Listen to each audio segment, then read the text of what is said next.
Hey everyone, it is December 23rd on the program. Whether you just joined us or you've been with us since the beginning on this particular engine running program, we have been following a progression on Mondays that has been building volume. And so what we've been doing is just adding a couple sets each week. We've given a range, right? A lot of folks probably have not been doing the upper end of the range, they've been doing the lower end.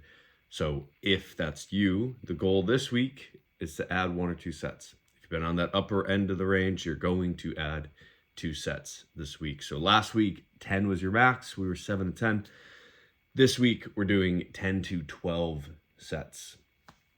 If you get out there and you're feeling terrible and you've been doing these progressions every week and you feel just off, right? It does not feel the same. It is feeling much worse than it has. What you can do is you could do that lower end of the range and you can run at the same pace that you did last week, so you can play with this a little bit.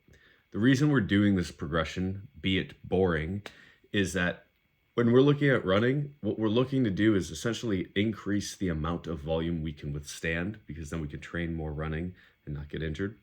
We're looking at being able to increase the time that we can run at a certain pace, right? So if I say, hey, this is similar with CrossFit, but especially with running, I say, hey, we're running a 20-minute race. I need you to be able to run further in that 20 minutes than you were 4 weeks ago.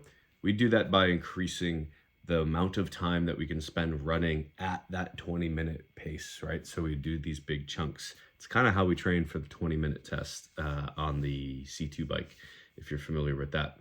We look to increase the time that we can hold tough efforts.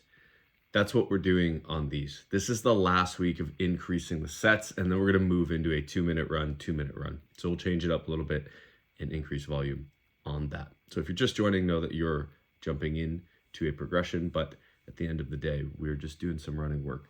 If you're using the row or the bike, the work is the same except for this little change on the row. The row, you have a 1-minute rest. Instead of a 2 minutes at a slow pace, you have that 1 minute of rest. And the reason for that is that most of us can't stay on the rower that long and maintain our output and maintain our form. That's the reason we have that rest. And then the bike is the same as the running option. All of these are meant to play into one another, and they're not necessarily one is better than the other. It's just if it's written to be a run, and if you can't run, you can row or you can bike. Last thing to talk about this week is it is for those in the States or all over the world, but especially if you're here, there is likely some gyms closing or changing their schedules or not having any classes at all.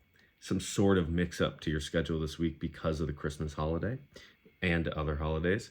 If that is you, it's not a big deal if you miss a session. It's not a big deal if you can't get 2 or 3 days on your program. It's not a big deal if you work out all week and you don't touch the program that you were on and you just do whatever is there and you do a bodyweight workout, whatever. 1 week out of the whole year is not going to derail you.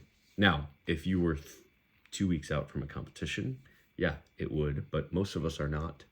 And so this 1 week is not going to make an impact on your year of training. So enjoy it with your family, enjoy it doing whatever you're doing, whether you're celebrating a holiday or you're not. Just have some enjoyment this week. Go to your holiday parties, go to your social gatherings, miss a training session. It's not a big deal. I promise you'll still make progress. I'll see you guys tomorrow.